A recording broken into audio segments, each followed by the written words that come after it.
Hello. Welcome back to episode 40. I'm Shivani, I'm Miranda. This is and Far From Normal. yeah, Oh, sorry. yeah, you got it, you got it. I don't think we ever talked about who was gonna say what. We kind of No, just we figure it cannot out do it. every time, which I think we Yeah, should probably it's fine. whatever. It's cool. I mean, it works out anyway. Yeah. Great start to another episode, huh? So today we were going to do a really fun topic. I'm in a class called interpersonal relationships, and everything we've been talking about is just super interesting to me.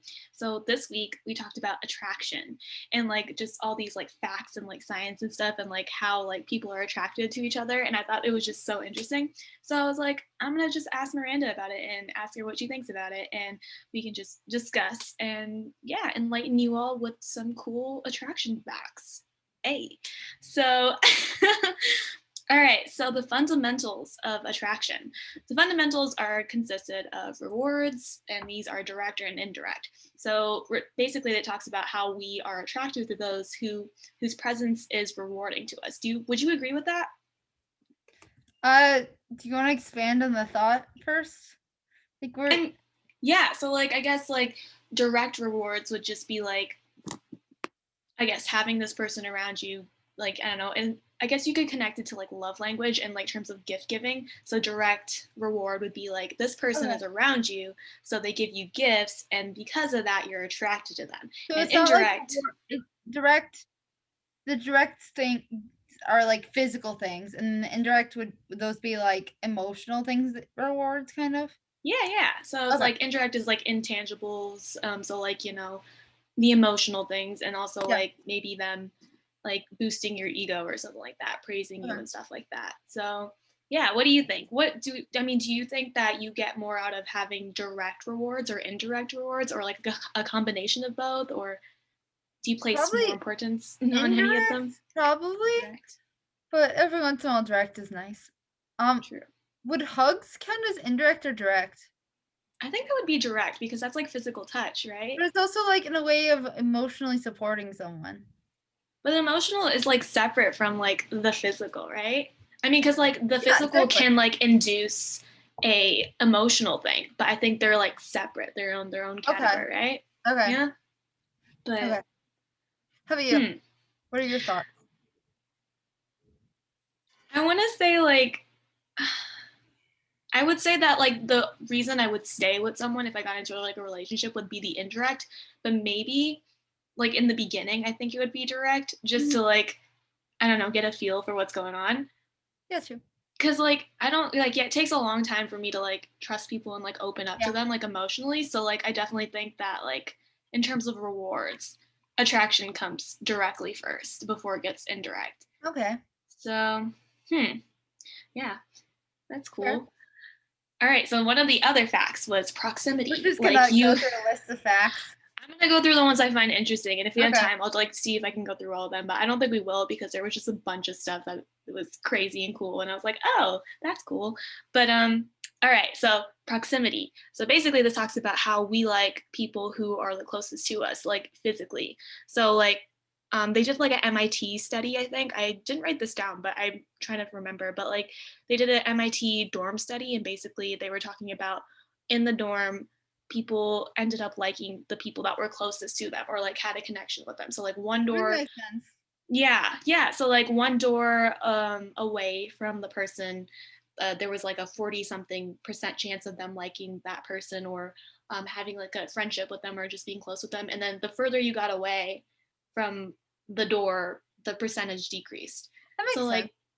yeah, I thought this was interesting because you know how we there's a lot of long distance relationships because of social media Mhm. and you can have internet friends and stuff like that. And yeah, I was just do you think that affects you in any way? Do you think I mean, you'd be able to keep an online relationship? Do to you have a me, it preference? seems like the reason for that would be it ties in with like quality time, physical touch, and like if it's a romantic relationship, just like people, you need to see people or like feel people to be like, Hmm. you know, um, Hmm. but yeah, I could never do a long distance relationship. Um, I I like physical touch. That's one of my love languages. And also just because like I get anxious texting people. Like I do much better talking to people in person or like visual, like so I can see them. Also like I don't know, like eventually when I'm in love, like I do want to kiss the person I'm dating and stuff. Like you can't really, I mean, you could do like sexting, but you can't do that, you know. So Uh, that's true. That is very true. just I saying. mean, like, yeah, no, I mean, you're not wrong. Um, from experience, from, Experience. Oh, from experience, I just know that like it's not as fulfilling. Like I got bored so easily. Like I started this whole thing like out of curiosity just to see where it would go. But like honestly, it really bored me. I was like, I don't know, the person on the other end was enjoying it and they were telling me that they were enjoying it. But like, I don't know, I just don't get you it. Like, sex someone?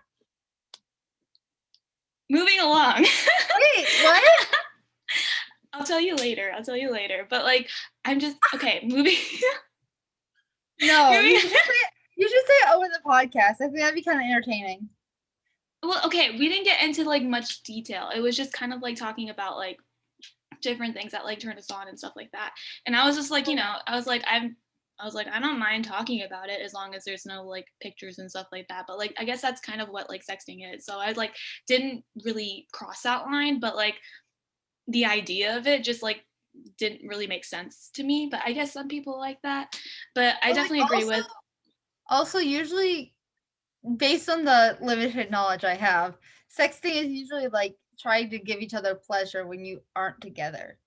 Yeah. So it's like talking about like what you would do to each other, what you do to yourself. Like it's more than just saying what makes you horny. So Yeah, exactly. Yeah, I mean, yeah, we did. our parents listen to this. This is gonna be so uncomfortable if they listen to this. Okay. Yeah, it's okay. Nothing happened, and I basically kind of stopped it before anything, so it's okay. And nothing serious. It was just out of curiosity, and I don't think there's anything wrong with being Yeah. curious. I No, mean, God, no. yeah, yeah. Okay. So yeah, no, I definitely agree with like proximity, at least for me too. Like I would need to be close to someone, especially like to develop like a close relationship. And they always talk about like how you need like repeated interactions to, develop a close relationship and be able to talk to them and like be consistent in communication and that sort of thing. So like, yeah, over online social media or just like FaceTiming and stuff, you don't get Mhm.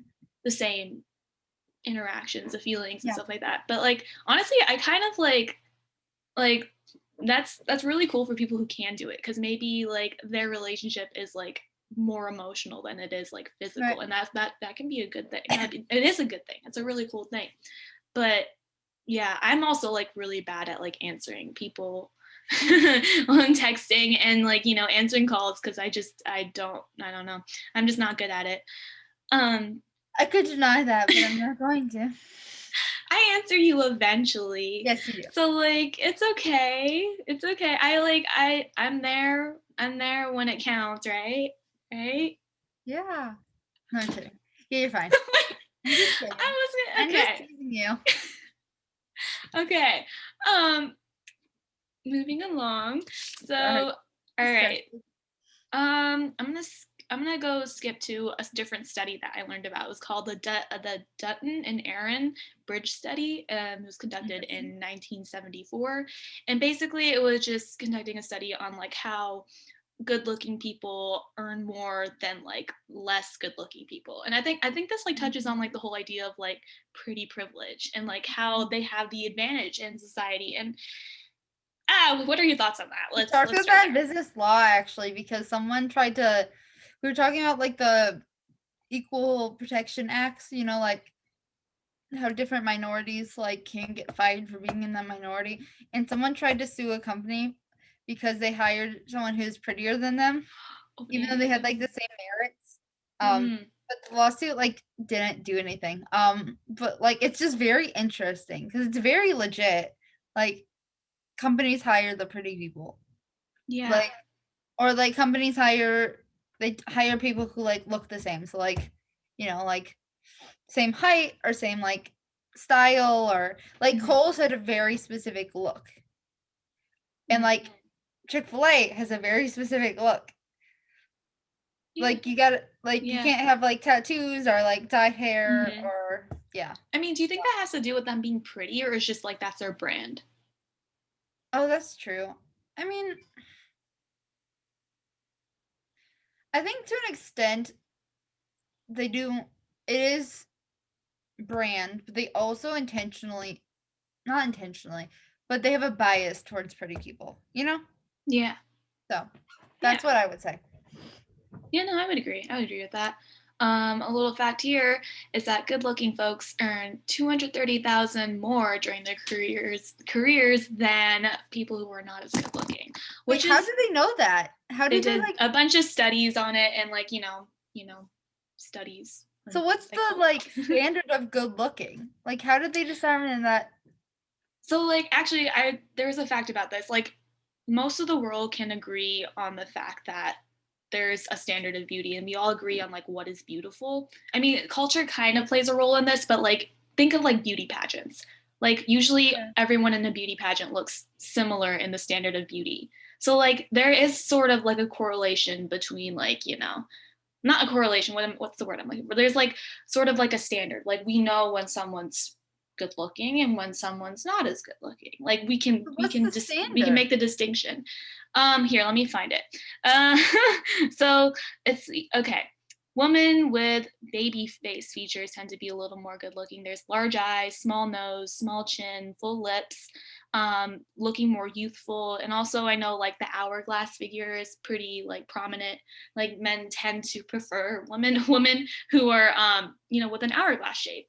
And Okay, but then this is like right now in our culture, but like years ago, like it was different too. So oh yeah, definitely. And they talk about that too, like how it's okay, evolved over time and like it was based on like so in some parts of the world is based on like your food supply. So if you didn't have an abundant food supply and where you were living, you being like slim and really thin was not preferred because everyone looked like that. So then like if you were maybe like a little on the thicker side, then they'd be like, ooh, that's attractive because you don't right, see that very often.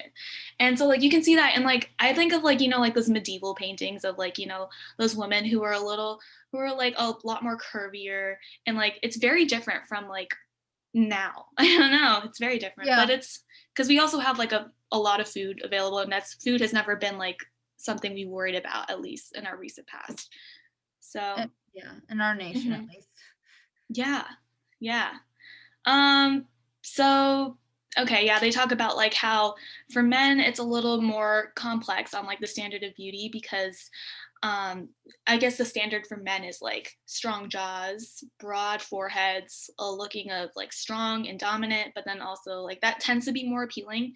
But this is also like really interesting because there are like women who are attracted to women who are like more feminine and Mhm. like warm and friendly. And this is depends on the woman's menstrual cycle, which I thought this was really interesting. And like I've honestly kind of like I could see that like in my own life, like depending on like how I'm feeling, I tend to be attracted to Yeah, different things. Do you like have you noticed that? I wonder if that's because like when I don't know different parts of our mental struggle. Wow, like it's like almost like how we've evolved, like in when we were like I don't know prehistoric times, like we had to like literally only date people for making babies, Hmm. or like you had to date people who you knew would survive the longest and pass on your family line. So I wonder if like that's why it like shifts over because like it's shifting to a like prehistoric like standard of expectations that like we like our bodies want us to be attracted to because we that's what they know like will make heirs. That makes sense. Are you talking about this from a woman's perspective or a man's perspective? Because Both. like okay, because like like how they talk about like men tend to be more attracted to women with like curvier waist because that like indicates like fertility and stuff Yeah. like that. So like you're talking about how that still carries on into today. Is that what Yeah. you're saying? Okay. Yeah. Yeah, yeah. I mean, I think that is true. But like I was like talking about like how it's like interesting, like how like where you are in your menstrual cycle like Mhm. influences like what you're attracted to. And I was like wondering if like have you noticed like your different like preferences change at all? Uh, I really not not much. I mean, I know there's different times around my period where I'm more um horny. I don't know. Um, Yeah.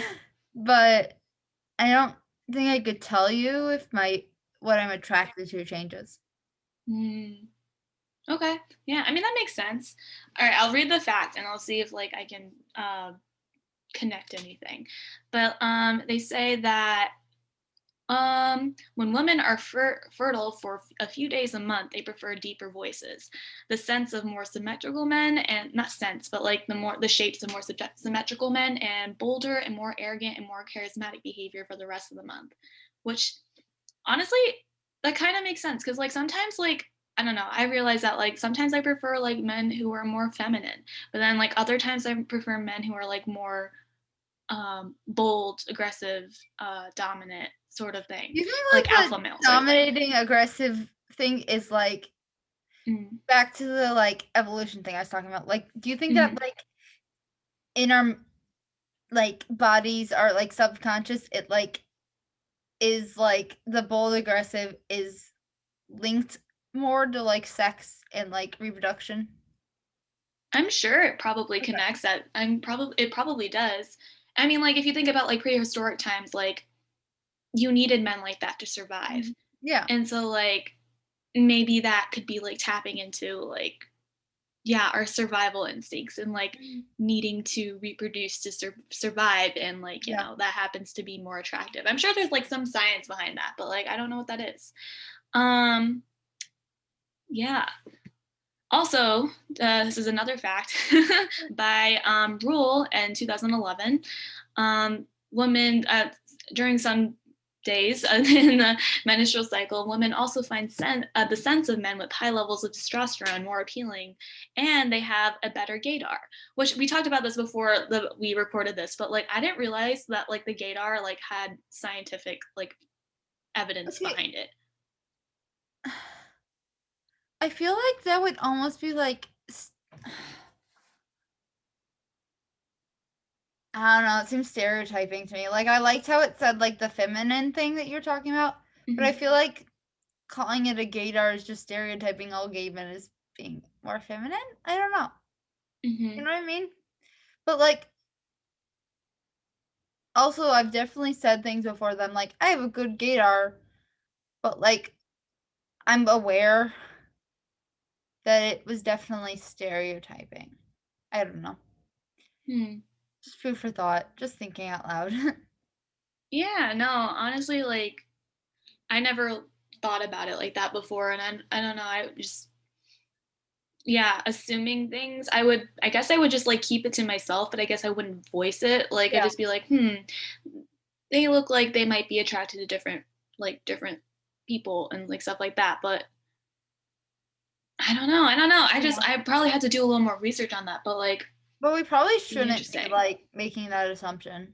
I feel like 'cause It's like almost it's okay, really this might be a not. little controversial, but like it's almost like hard not to because like there's it's like sort of like you see the correlation. Like you see it like you see like someone who's gay and they happen to act a certain way and then you see that same pattern in I mean, that's like true. other individuals. So it's like kind of hard not to assume, but like I know it's not good to assume, but like Yeah. there is a pattern and I think that's worth like acknowledging, you know? Yeah. But I I don't mean, know. it's probably not the greatest thing to assume either because I've seen a lot of like feminine men who are heterosexual and like that they just happen to express more feminine, Yeah. feminine expression. So like, yeah, very, very interesting. So, I don't know. um, All right, here's another one about women. Women's behavior also changes toward men during fertility. They wear more cosmetics and dress more provocatively, showing more skin. That I think that would be true. That makes sense because if you're Yeah, trying to, yeah, you're yeah. trying to attract the men that, yeah, that makes sense. Very true. Very true. And this one is interesting. And because the woman's behavior changes, this is not lost on men. They think that women smell better when they are about to ovulate. Smelling the t-shirts of these women causes a surge in testosterone, which I read this earlier and I was like, oh my goodness, like that's interesting. Because like you would think that like men are not super sensitive to smell, or I think women are a little more sensitive to smell than men are, but like science says otherwise, that like men seem to be aware that there's something going on in their in their significant other, which yeah is very interesting. I mean, yeah, I think most of like the male figures in my life don't have a great sense of smell, so like I don't know if that's just like specific to me or if like you notice that too, but like I don't I have no idea, man. I have know. no idea. Never Okay. thought of it. Mm. Not even. And there's a caveat to this. This only holds Okay. true if women are doing nothing to alter their cycle. So that means like no birth control pills and, you know, like medications and stuff like that. So that might change your scent, Okay. which makes Yeah. sense because it like changes your hormones and stuff like that. Yeah. Also, there's a little evidence behind the idea of like playing hard to get. And Okay. yeah, so are you the type of person that likes to play hard to get? Okay. Let's be honest here. I've had one boyfriend, so Mm-hmm. it's kind of hard to tell. Mm-hmm. But I do tease people like incessantly. But I also Mm-hmm. tease my friends. I just enjoy teasing people. And I think if I were to play hard to get, it wouldn't be intentional. It would just be me thinking that this guy doesn't actually like me and he does. And I'm like, you don't like me. So it would be like unintentional hard to get. But also, it's a cute concept. I mean, it can be toxic, but it is cute. Mm-hmm. There you So like when you say like unintentional playing hard to get, is that just because like you're nervous about like you're not unsure or like sort of go. like about their Unsure. Yeah. feelings? Yeah, Got unsure you. about my feelings or unsure about their feelings. Like I just Mm, assume that they're just being nice to me, got you. you Got know. you. Yeah. Yeah. I mean, now that I'm thinking about it, I definitely do play hard to get. But I think it's like this is sort of like now that I'm actually like thinking about like why I do it, I think it's just like my own way of like sort of testing them, which sounds kind of terrible, but like I don't know. I think society has made us like kind of like that. Like you can't trust men that easily. So like it's my way of like testing them to see if they're like legit or like, you know, are they like actually do they mean what they say? Like do they have good intentions? Like I would need to like put them through like a I feel trial like the way you do it isn't necessarily playing hard to get. run. Like I feel like playing hard to get is like saying no but meaning yes. Whereas you just are like not sure. Wait, so how would you define playing hard to get? Like like just saying wait, what did she say? Saying I no think and saying no but meaning yes. Like saying wanting no but meaning yes. like being Okay. attracted to someone but saying no so they keep vying after you. Vying? Is that right? Yeah. Yeah. Which is why I Yeah. said I think it's toxic. But if your definition is different, then it's less toxic. No, I see what you're saying. I think that's kind of what I was referring to though. Like Sure. just like but I mean like I didn't word it like that, but like I guess I would like yeah, make it hard for me like hard I would make it hard for them to like take me out on a date or something. I don't know. So like I But you want them to didn't take me on a yet. date. But, Did huh? did you want them to take you on a date? I would, but I don't okay, that was a bad example. But like if they were no no, I can't even think of a good example because like I You don't said have no, but I don't think you meant yes. I think that's the missing factor. but like hmm, okay, that was a bad example. But like maybe they're trying to get information out of me. Like maybe I wouldn't give it to them at first or something like that. Does that make any sense? But then I don't know if that's like teasing or not. What's the difference between teasing Did and playing you hard to get? teasing is where you like mess with them a little bit. Like you like I don't know. You need a good example.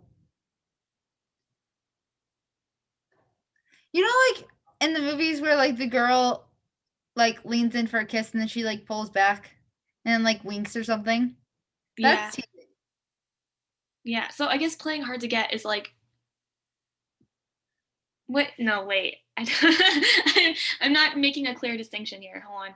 So like, I know what teasing is based on like that example. Like I know like you make fun of them sort of, um, and then Make fun you of them like, slash flirt with them. Like it's like yeah, something you yeah. do. There's like a.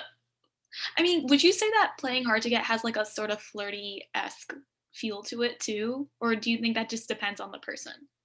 I think playing hard to get usually is not flirty. Like it's more of like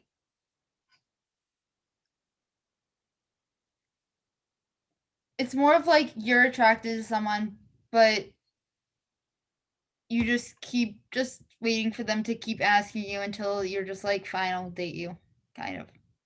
Hmm. Like, Yeah. I don't know. Yeah.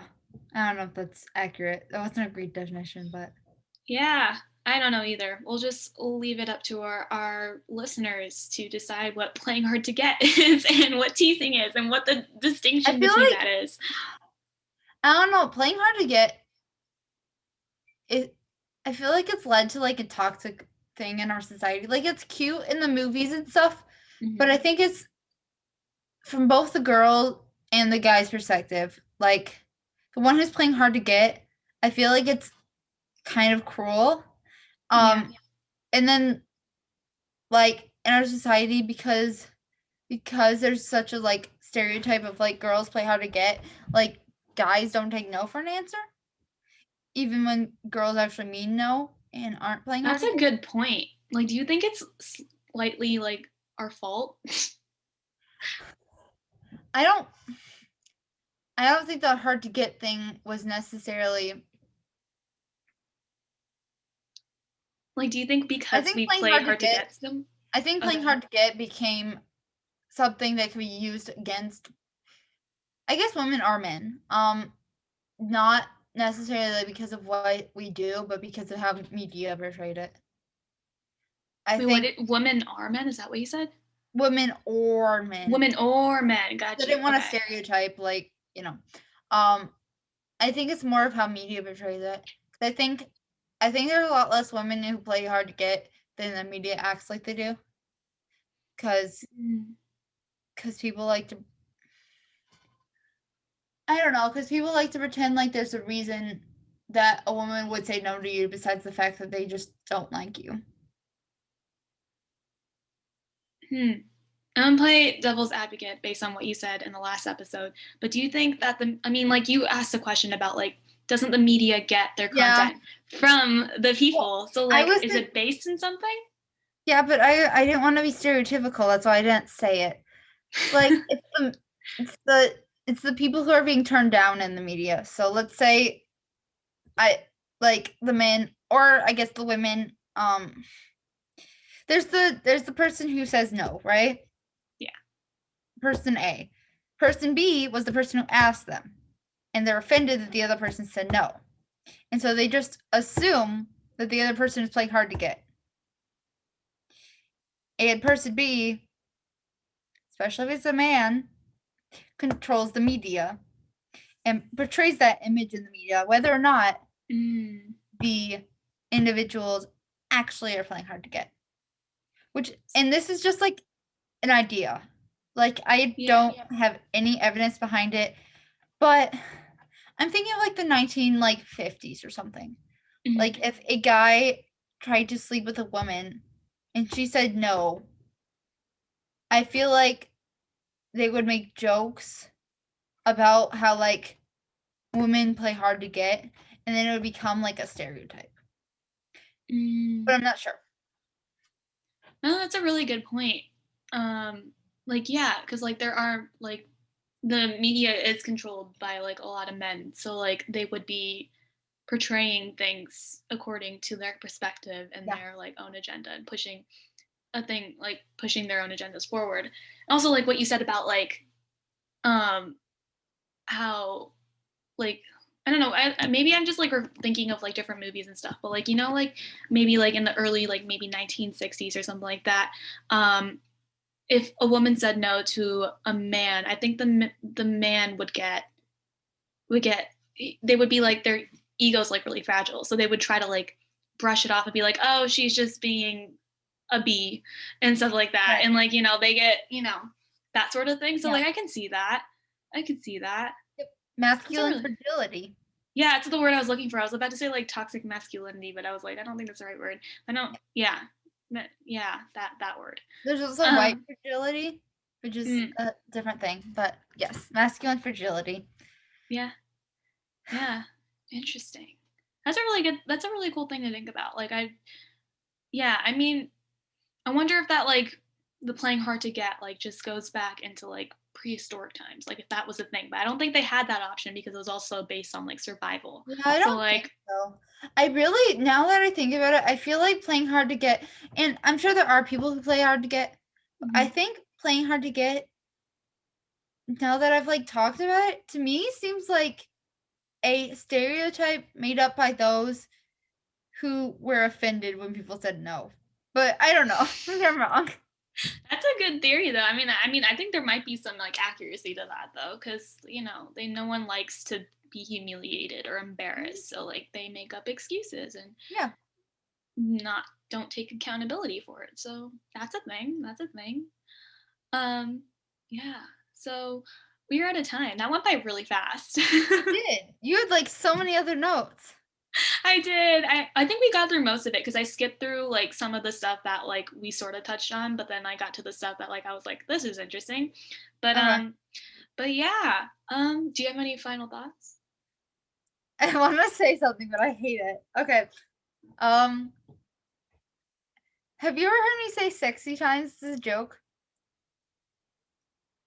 I vaguely remember this. I don't know. Okay. Sexy times are far from normal. Finger guns. The finger Because people aren't people who aren't watching YouTube can't hear me do them, so I wanted to say it out loud. Good job. Yep. Thank you. I try. Alrighty. Thank you guys for listening to this episode, and we hope you enjoyed it. If you guys want to get in touch with us, you can email us at farfromnormalpodcast2020@gmail.com. Our Instagram is at farfromnormalpodcast, and we also have a Google survey on there. You can fill out any questions, comments, or feedbacks, what you like, dislike, anything you like. Also, leave us a comment if you're watching on YouTube, and like and subscribe. Yes. Alrighty. Yep. Okay. Love you guys. Love you guys. Thank you for Bye. listening. See you next